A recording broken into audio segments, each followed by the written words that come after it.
Lods, magandang gabi nga po sa inyo mga peps. Magandang gabi sa ating lahat ha.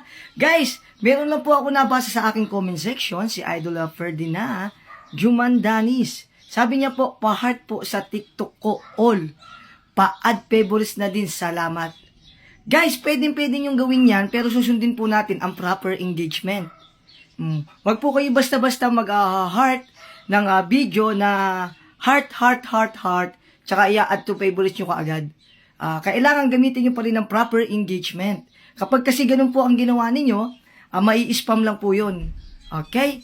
At hindi na po ipapalawak ni TikTok ang iyong video sa FYP. Kasi, ang TikTok algorithm, iisipin na hindi naman talaga engaging yung content kasi hindi mo tinapos yung video, pero nagpuso ka, tsaka nag-add to favorites. Kaya ang gawin nyo guys, para dumami ang yung heart, tsaka favorites, ma-add to favorites, proper engagement.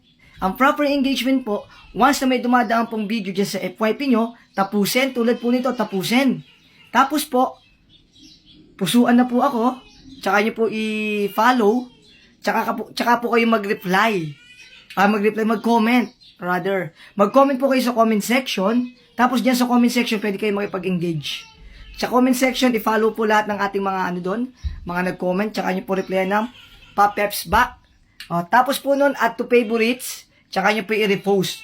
Ganun lamang po guys, wag po natin gagawin yung yung likes, tas add to favorites. Kailangan tapusin nyo po yung video. Mag-proper engagement po tayo. Ganun po yung gagawin natin, Idol Ferdinand Idol Ferdinand. Ayan.